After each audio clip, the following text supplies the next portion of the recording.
check. 1, 2, check, check, check. 1, 2. Good evening. We are thankful that you're with us tonight. Go ahead and introduce our speaker. He lives here in Huntingdon, just right across the parking lot. Been here about 2.5 years. He'll be your speaker tonight. Thank you for coming. We are studying Leviticus. We are in chapter 19. I think I said 20 earlier. I apologize.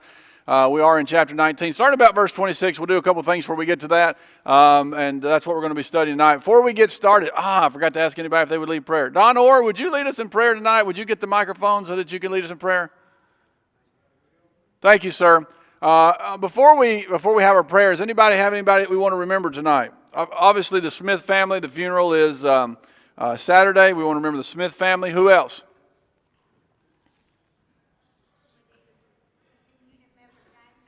James Darnell. Okay. Somebody else? Donna Barlow.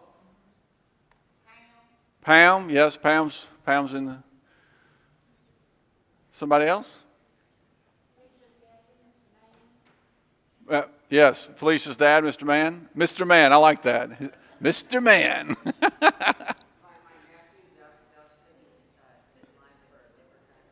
All right, your nephew Dustin. Anybody else? Robbie Darnell. Anybody else? All right, Mr. Don, whenever you're ready, sir. Let us pray. Father in heaven, we are thankful to you for the blessings of this day, that you have allowed us the strength of body to assemble at this time and place to worship you and to study your word, so that we may learn from your word, so that we may better order our lives according to your will for us. We've mentioned several people by name that are in need of healing and care for their physical ailments. We hold their names up to you and are confident that you will provide for them just what they need. We're mindful, Father, of many people around us who are suffering because of the loss of loved ones and family members, especially the family of Brother Wade Smith, as they prepare for his funeral service. We ask that your blessings be on that family, that they remember the good things about him and the influence that he was for good in this family and in this community. Help us to support them in their time of grief. Help us to carry their load. Father, we come before you as people who would desire to do that which is good, but often choose to do that which is not good. And like the Apostle Paul, it seems that what we would not do, we actually do, and what we would do, we fail to do. Help us to do better in that respect. Forgive us when we fail you. Help us to meditate on those things that are good. Be with us tonight as we study from your word. May it open to us ways in which we can put our feet in the pathways of what is right, be an influence for good, cause others around us to want to do what is right. We pray for our world. We pray for our nation. There are many things that are going on in our world today that cause us great concern. There are many things in our own nation that cause us concern. Help us as a people to seek what is good, what is right. Help us to seek wisdom, because if you have promised us that if we seek wisdom, our lives will be pleasant. Help us to search for that wisdom. May we find it in your word, because that's where it's located. Help us to live it ourselves. Help us to encourage others to do the same thing.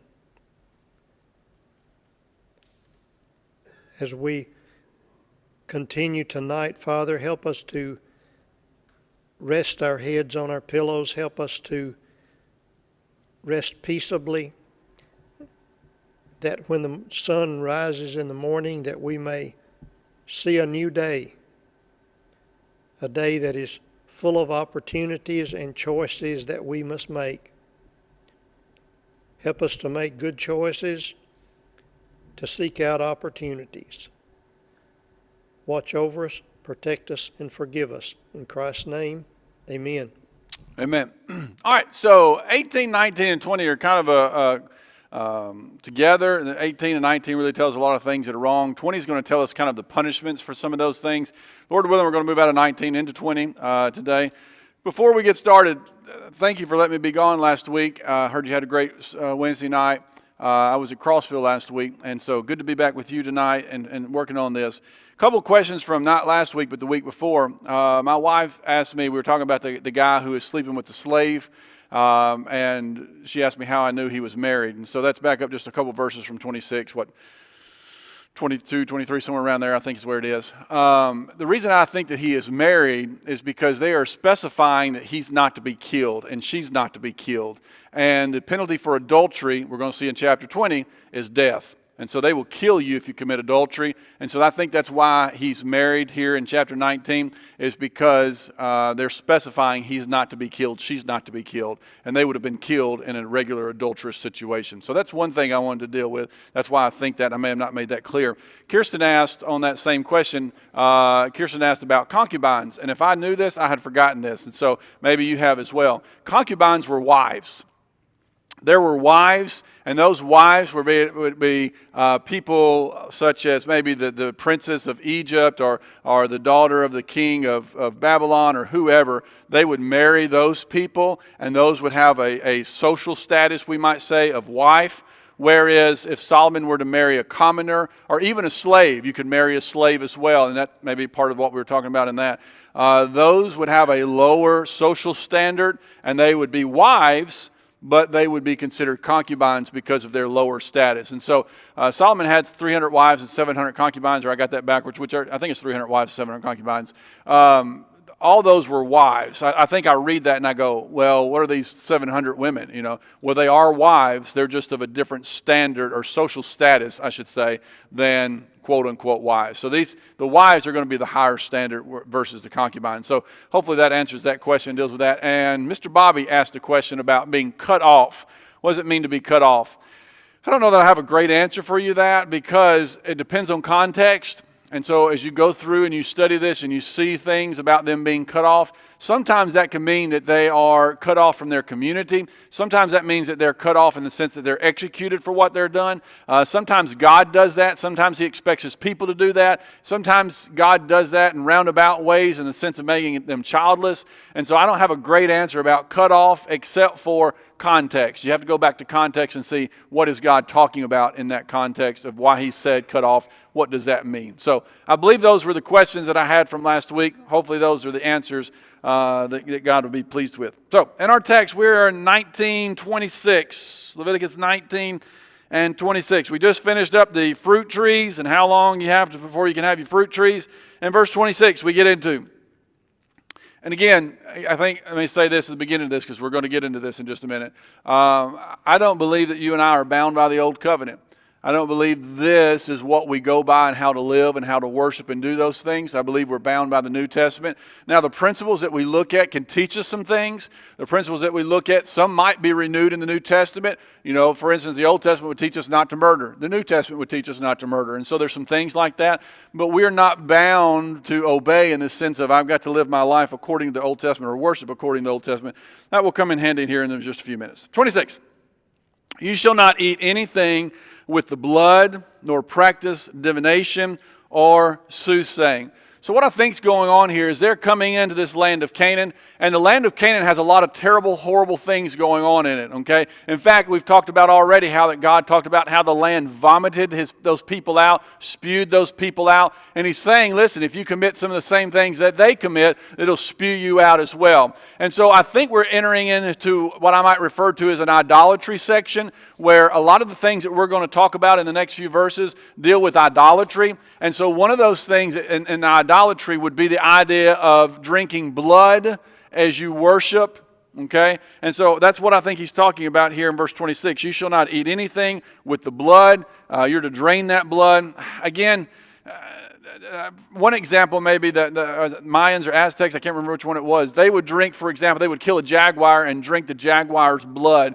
And the reason they would drink the jaguar's blood was so that they could be as strong or as fast as a jaguar. And so it goes along with maybe some of their idolatrous worship as well. And so I think that's what we're seeing here, this concept of idolatrous worship, or practice divination, or soothsaying. So it's the idea of going to someone else to get answers. All right, I'm not going to God, I'm not praying to God, I'm not trusting in God, but I'm going to these people who supposedly are talking to this idol, who are supposedly talking to the dead, who are supposedly talking to all these other things that are on in the world. And of course, I think we would see in the New Testament there's some things against soothsaying and things of that sort, but it's the idea of trusting something besides God. And so I think that's what's going on here in verse 26. And again, we would see some of this stuff condemned in the New Testament as well. 27. I'm sorry, I guess I should ask, was there a question there? 27. You shall not make any cuts. I'm sorry, I was at 28. 27. You shall not round off the side growth of your heads or harm the edges of your beards. This is my favorite passage. I'm kind of in bad shape on the hair part, but the beard part, that's my favorite part. So again, what do we have going on here? Again, in the concept of idolatrous worship, evidently what some of these people would do is they had certain haircuts or they had certain beard cuts that would align them with their idol, their worship of this idol. And so their hairstyle, their beard style, and you get that, right? You know, for instance, you know, if we're going to watch the football game, and we know the Huntingdon crowd from the visitor crowd usually, right? And where they sit, but what they wear, right? Usually the Huntingdon crowd's going to have a Huntington on, or blue and gold, or whatever, and so they're identifying that way. And so this is the idea, whatever way it is, whatever way they're cutting their hair or cutting their beards, they're identifying with this idol, they're identifying with these idol worshipers, and that's what God's really saying, don't do that. And so I don't think it's a question so much about the beard thing or the hair thing as it is they're identifying with these people. These are their people. And so I think that's what we have going on here. Again, we have nothing in the New Testament would tell us anything about our hair or beards in that way. But I think the principle that we would find in the New Testament is do not conform to the world. And so I don't want to wear anything. I don't want to dress in any way. I don't want to do anything with my body that would align me with things that are not of God. I don't want to conform with the world in that way. All right.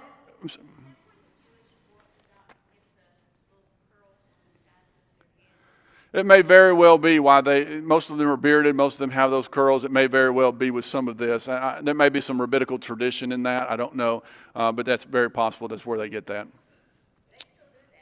Oh, yes, ma'am. The Orthodox Judaism still practice. They'll have the little hat thing. I forget what they call it. They'll have their, I was going to say beanie, then I thought that was mean, and so I didn't know. And so, okay, their little beanie, but they still practice those things. Somebody else? Yeah, I thought beanie was maybe a bad way to say it. I didn't want to say that out loud. So, okay, but I feel better if y'all said beanie too. Okay, where are we at? 28. You shall not make any cuts in your body for the dead, nor make any tattoo marks on yourselves. I am the Lord. Okay, so again, what's in context here? It's the same idea with the beards and the hair. Evidently, they're making marks on their body for their idols. They're making marks on their body for the dead in some way, and that is all involved in some kind of idolatrous worship. Now, here's the million-dollar question. This may get me in trouble, but here we go. The question is, can we have tattoos today? Is it sinful to have tattoos today? My answer would be no. And the reason I say that is this. I know that culturally it was unacceptable a while back, and a lot of times this is the passage they would go to find that. But is there anything in the New Testament that would teach us that a tattoo would be sinful? Can a tattoo be sinful? Yes. You know, if I get Lucifer tattooed across my chest, or, you know, I get some unholy or wrong or sinful thing tattooed on me, yes, that can obviously be wrong. But a tattoo in and of itself, I don't think there's any kind of New Testament evidence that would say this is wrong. If we're binding the tattoo thing from this verse, what does that mean? The verse before it is binding as well. And all you beardless folks out there are in trouble. Not you ladies. Hopefully you ladies don't have beards. But I'm in trouble because I just got I got partial beard. Lord willing, this winter I'll have full beard. But right now I just have partial. So if we're binding the tattoo thing, then we really got to go back and look. You know, a certain way that you cut your hair, a certain way that you cut your beard, which means you had to have a beard. And so, again, I get culturally, and listen, cultural's changed. You know, when I was a kid, it was already beginning to shift. Where it used to be a very taboo thing, it was beginning to shift where people were doing that. And now everybody's tattooed, right? I mean, that's just, well, not everybody. I know, I'm just being funny. I'm not tattooed, and I'm not getting tattooed because I don't like needles. Okay, that's where I'm at with life. But I don't know that we can go and say there's any New Testament evidence that would prove them to be sinful in and of themselves. An example, I use my brother-in-law. My brother-in-law, he is a mechanic, and so he doesn't wear a wedding ring. Evidently, as a mechanic, I've never been a mechanic, but evidently, I play one on at the house every so often. But I've never been a professional mechanic, but evidently working in those cars and on those things, you can hang your wedding ring. You can get your finger cut off very quickly and things of that sort. And so he has a tattoo of a wedding ring around his finger. And that's because he can't wear a wedding ring because of being a mechanic. I can't say that's sinful. I can't say there's anything sinful about that. So there's what maybe get me in trouble tonight. Again, I know it's cultural, but as far as I can tell, there's nothing in the New Testament would necessarily prove it all tattoos to be wrong. There can be wrong, sinful tattoos. I will say that. But just them in themselves not. So, you want to tie me up and stone me?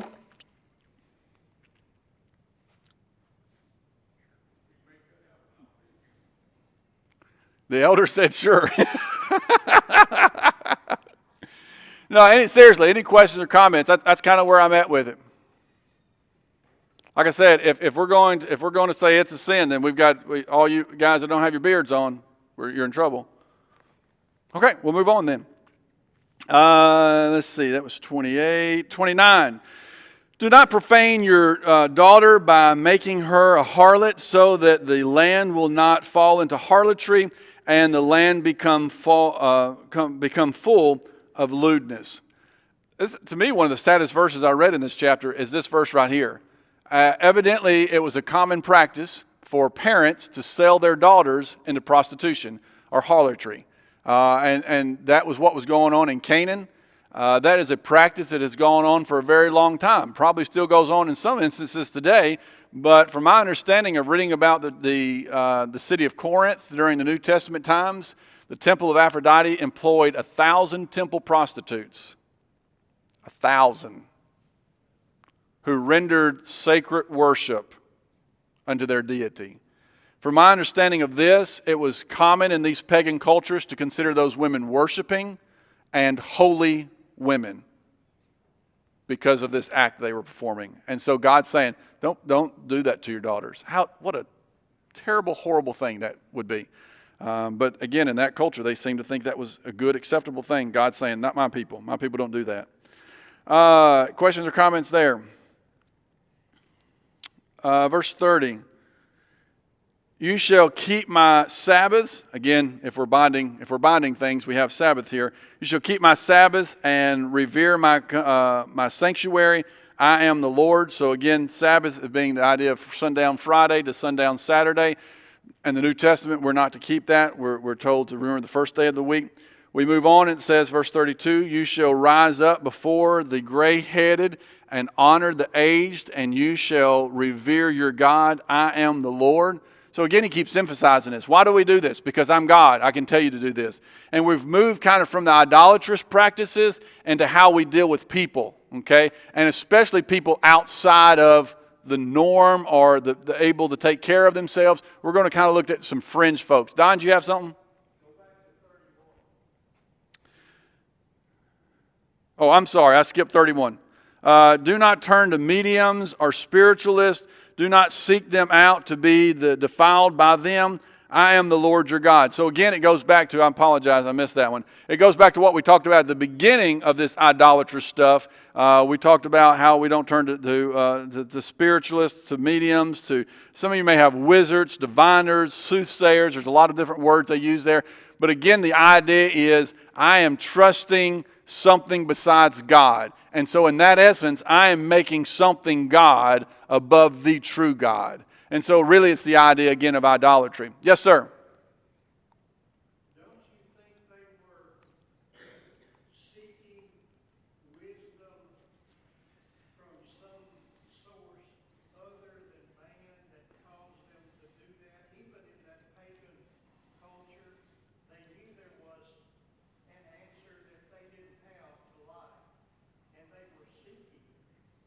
But the place they were seeking it, the way they were seeking it, was not pleasing to God. Right. But at the same time, they had an understanding that there's more to life than just what I see here, and I want to find out what it is. Yeah, you've probably got some honest folks that are seeking that, no doubt. You've probably got some folks that, are taking advantage of the situation. But yeah, I think you have that. I think you see an example of this, interesting enough. And when God's not talking to Saul anymore, who does he go to? He goes to the witch of Endor, which should not have been there because Saul supposedly ran all them out, right?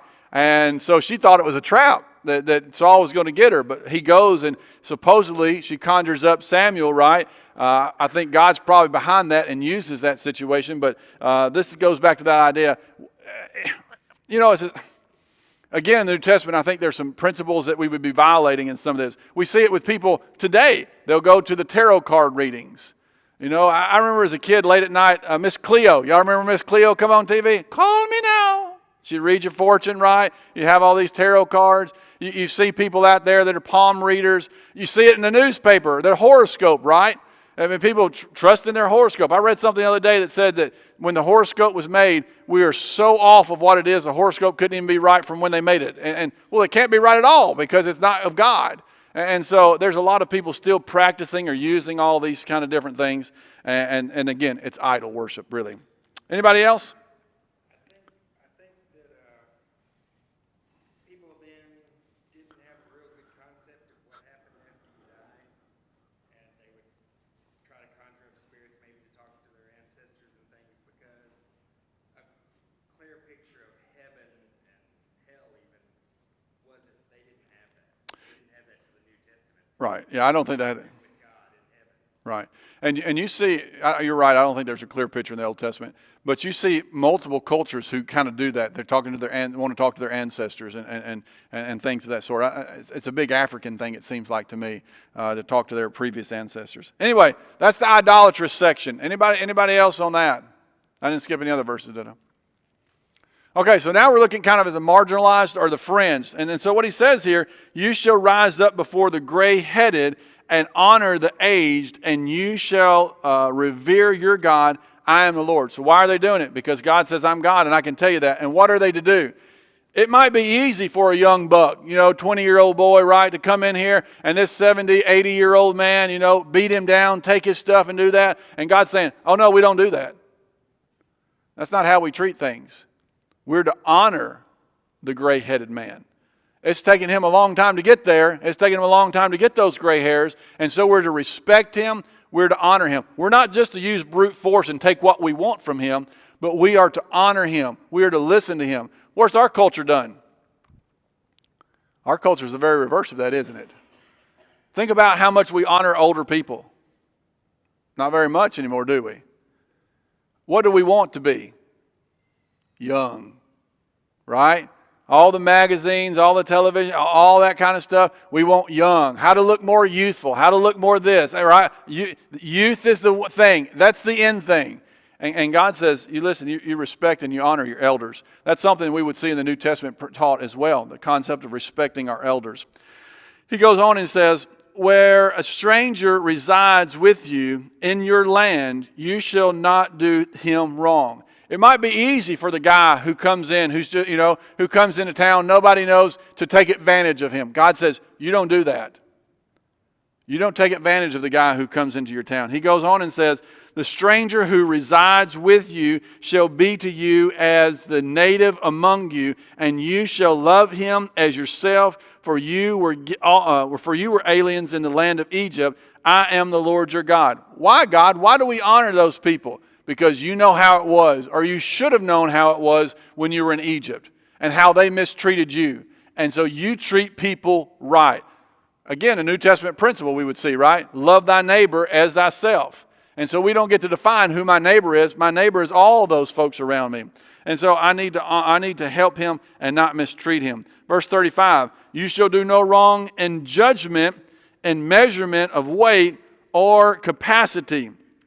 You shall have a just balance, just weights, a just ephod, and a just hin. I am the Lord your God who brought you out from the land of Egypt. So what's he saying here? When you deal with people, be honest and fair in your dealing with people.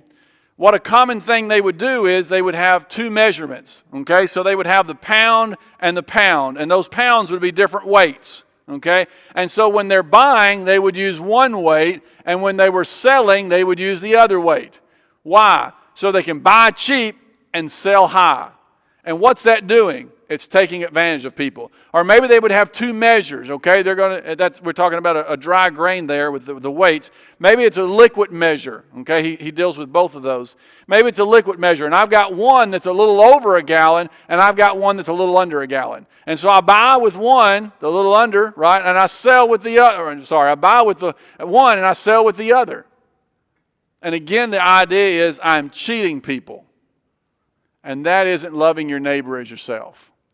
And so I don't have a problem. I don't think the Bible has a problem with selling something at a profit.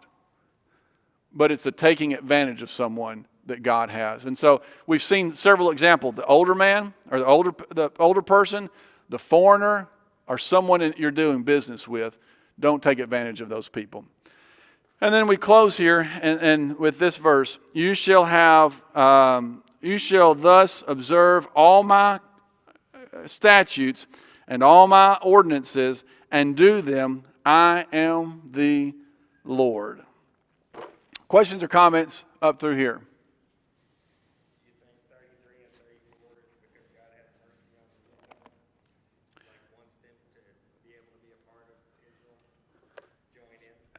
It's possible. I mean, you see throughout the Old Testament some that do join. There's proselytes and things of that sort. But I think it's the whole idea. You want to God treats people right.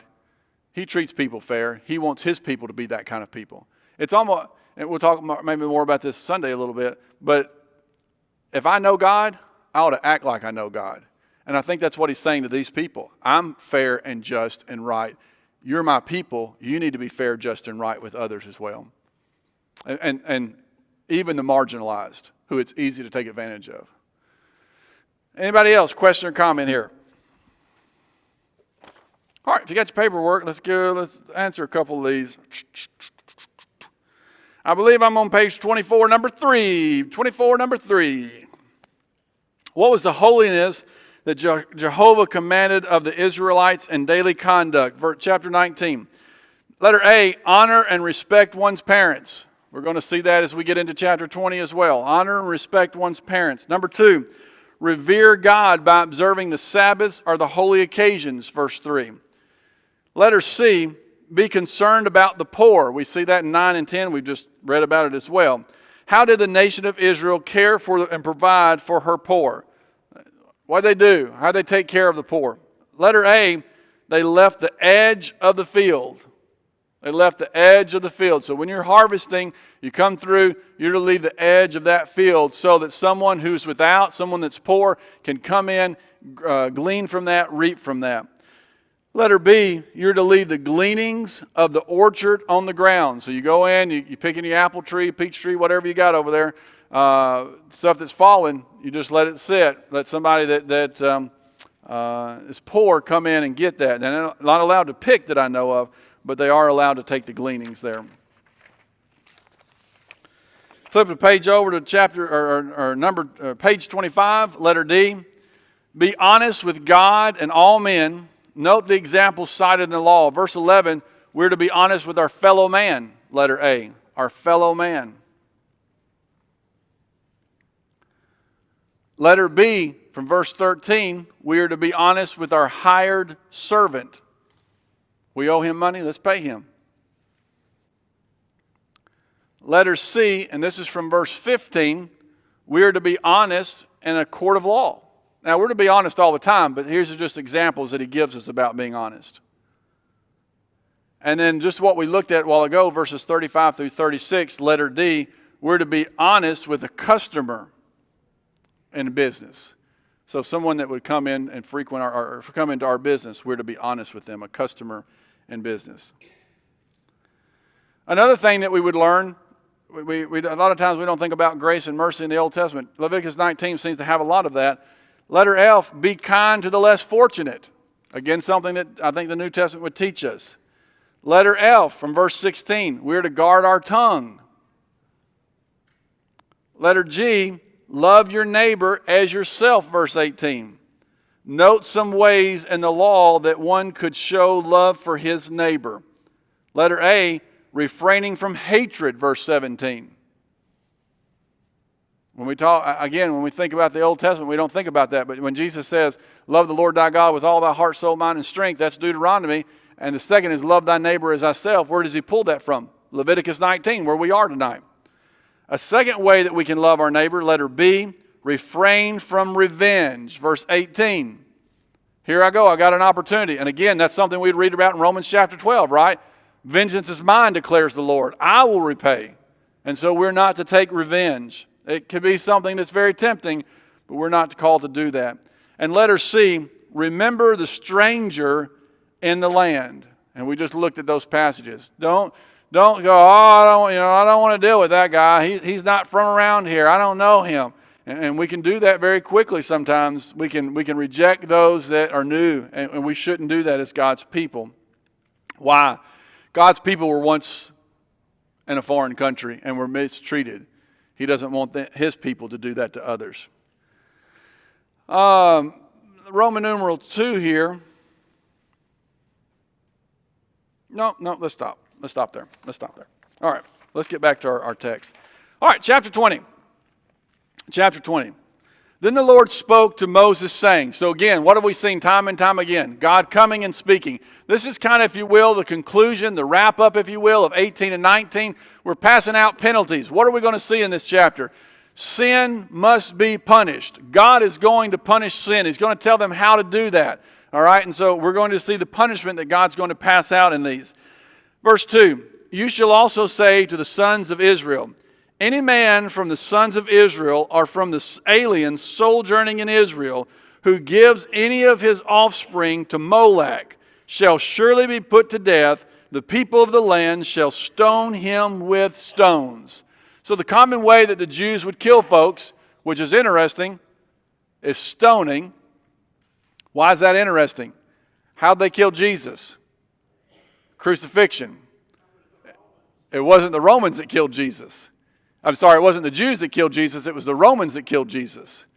And so when it's prophesying about how Jesus would die in the Old Testament, it's not prophesying about stoning. You would think it would prophesy about stoning, right? Except God knows. So again, just one of the proofs, I think, of the inspiration of the Bible. We see here the idea, again, that we've already looked at, the idea of offering your child to Molech. Some speculate that maybe you're giving your child to the service. I tend to really believe, and I think I maybe even talked about this when we went through this, is what he's saying is you're sacrificing your child to Molech. Molech would be a hollow image, from my understanding of this god. If it is Molech that they're talking about here, that the one that I understand, he's a hollow image. They would light a fire in. He would get blazing hot, and they would scald their children to death on his hands. They would take their babies after they heated this god up, put him on these hands and scald that child to death. They would beat the drums extremely loud so the parents would not hear the screaming. God says, not my people. My people don't do that stuff. Don't you do that. In fact, what if you catch somebody doing that? What are you to do to him? Stone him. Stone him. There were a couple different ways of stoning. In the New Testament it might be a little bit different, but here again it's the community. What's happening here is the community picking up rocks, hurling these rocks at this person and killing them with it. It was not a quick death. A lot of times it was a slow death, depending on where you got hit and how quickly and how fast, hard. But it's also teaching that community what? Don't you worship idols. When the whole community, that's what the Romans were doing when they would line people up on the road, when the crucifixion, they were saying, don't you mess with Rome. I think God's teaching a visual lesson here. You have your community surround this person and stone him. And it's a lesson of do not follow other gods. They would be stoned. Questions or comments so far through any of this?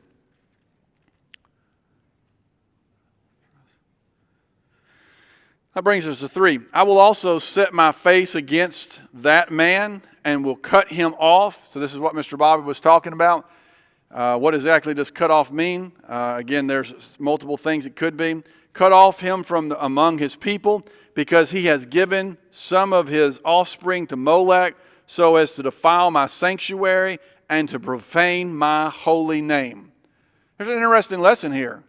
It's the idea that when God's people sin or do things wrong, it reflects on God. I get this concept, all right? When I was a boy, maybe y'all didn't have this, but when I was a boy, my daddy would say something to the effect of, remember you're a king, or you remember you're my son, or you remember something to that effect. And it was like, don't you come home dishonoring my name, because we'll get past that, right? Don't you dishonor my name. I think that's what God is saying here. Don't you live in such a way that dishonors my name. What's he saying in the New Testament? The same idea, isn't he? Don't claim to know God. Oh, I know God. And then go out and live a life of dishonor to his name. And so that's what I think we have here. Verse 4, if the people of the land, now listen to this. If the people of the land, however, should ever disregard that man when he gives any of his offspring to Molech, so as not to put him to death. Verse 5, then I myself will set my face against that man and against his family, and I will cut off from among their people both him and all those who play the harlot after him by playing the harlot after Molech. So what's God saying here? So let's say my neighbor Joe Schmo over here. Joe Schmo, he takes his child and sacrifices in Molech. And I watch him. I see him. I know that's what he's done. Maybe even we talk about it. Oh yeah, I took my kid over there and sacrificed him to Molech. And I don't do anything about it. God says, I ain't going to be happy about that. I will deal with you.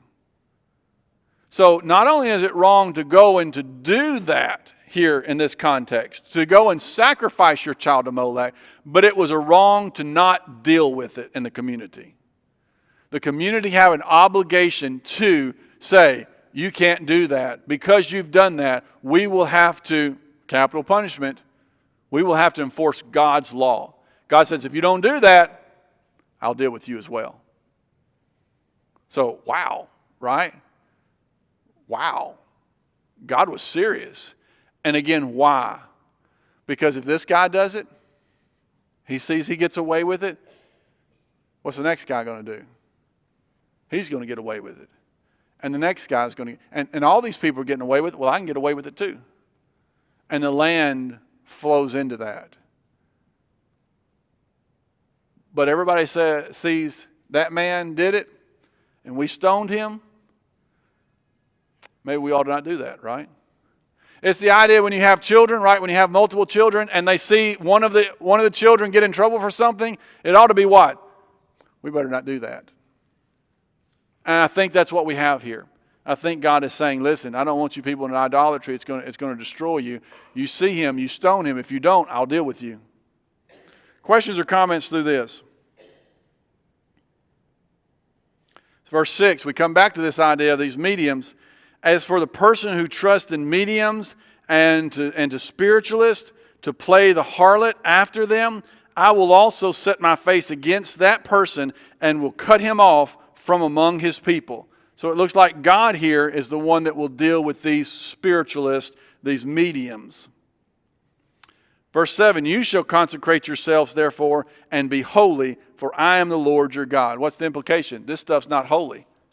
You are to be set apart. Again, as Christians, we're to be holy. We're to be set apart and not doing everything that the world is doing. Questions or comments there? Verse 8, you shall keep my statutes and practice them. I am the Lord who sanctifies you. Verse 9, if there is anyone who curses his father or his mother, he shall surely be put to death. He has cursed his father or his mother. His blood guiltness is upon himself. I say this, and it shouldn't be funny, but it's true. If this were true, Walmart should have a stoning pit. Have you ever been to Walmart past the toy aisle? Oh, mercy, right? Oh, mercy. Restaurants, McDonald's, because, again, what do you see with kids so often? I didn't put pickles on my hamburger. I can't believe you're a terrible mama. It's like, oh, my. God, and listen, we're talking probably most likely older children here, okay? We're talking older children here. There's a sense of raising them up. But there's a sense at some point God says, listen, if they won't listen, they won't honor you, they won't do what's right, you stone those kids. God was serious about obeying your father and mother. God was serious about that. Why? This is my opinion. That and a quarter will get you a cup of coffee somewhere, right? My opinion is, if you can't learn to respect your mother and your father, how will you ever learn to respect God?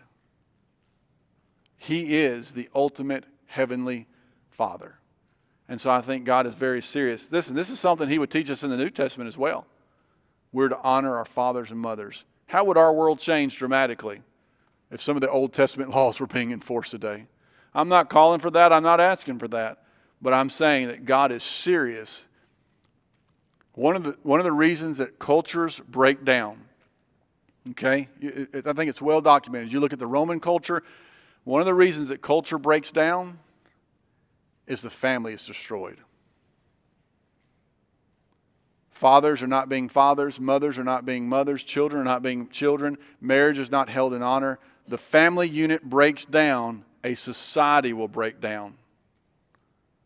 I'm concerned about America. I'm not a prophet, okay? I'm not a prophet. I'm concerned about America. Why? Because we keep breaking families, marriage up. God was serious about the family unit. Questions or comments? Yes, sir.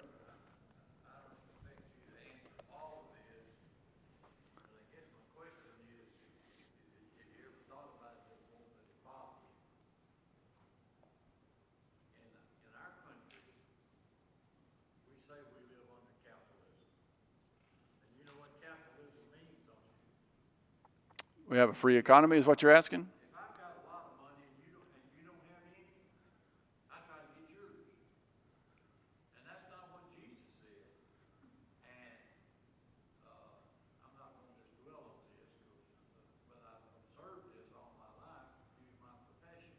A lot of companies right now, this is September, and they're starting in October, having planning sessions, just like churches have planning sessions. And guess what they're doing?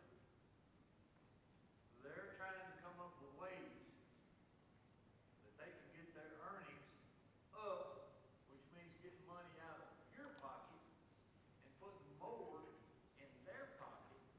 And our whole economic deal is based on profit. Yeah, I mean, that's what businesses do.